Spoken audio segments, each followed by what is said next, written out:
Il arrive un moment dans la vie de chaque croyant où Jésus change la conversation.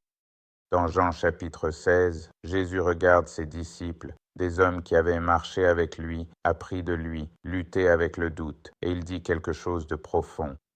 En ce jour-là, vous ne me demanderez rien. En vérité, je vous le dis, tout ce que vous demanderez au Père en mon nom, il vous le donnera. Demandez et vous recevrez, afin que votre joie soit complète. Ce n'était pas une déclaration anodine, c'était un transfert d'autorité. Jésus était en train de leur enseigner. Et à nous aussi, que l'accès avait changé, que la relation avait mûri, que la prière n'était plus une question de mendier, mais d'alignement. Pour beaucoup de gens, la prière semble lourde. Ils prient avec crainte, ils prient avec incertitude. Ils prient en se demandant si Dieu écoute, mais Jésus dit, demandez, pas paniquer, pas jouer un rôle, pas prouver votre valeur. Demandez, car demander en son nom signifie que vous ne vous approchez pas de Dieu comme un étranger, mais comme un enfant, comme quelqu'un couvert par l'autorité du Christ, comme quelqu'un qui se tient sur l'alliance et non sur le désespoir.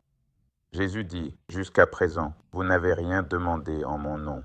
En d'autres termes, vous vivez en dessous de ce qui est disponible. Et c'est encore vrai pour beaucoup aujourd'hui. Les gens se contentent de prières de survie au lieu de prières remplies de foi. Ils demandent peu parce qu'ils pensent petit. Ils limitent leurs prières car ils ont été limités par des déceptions passées. Mais le paradis n'a pas de limite.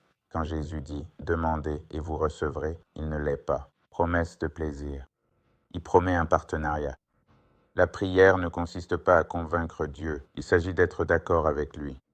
Lorsque votre demande est en accord avec sa volonté, son caractère et son dessein, le ciel répond.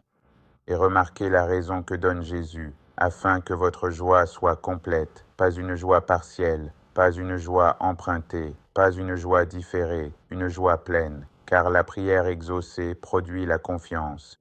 La prière exaucée fortifie la foi. La prière exaucée te rappelle que Dieu est impliqué dans ta vie. Certains d'entre vous prient, mais sans demander avec audace. Vous espérez, mais vous ne déclarez pas. Vous souhaitez, mais vous ne faites pas confiance. Jésus t'appelle à aller plus haut. Demande avec clarté, demande avec foi, demande avec attente. Pas parce que tu es parfait, mais parce qu'il est fidèle. Tes prières comptent, tes paroles comptent, ta foi compte. Et lorsque tu demandes au nom de Jésus, le ciel écoute, le ciel répond, et ta joie est rendue complète.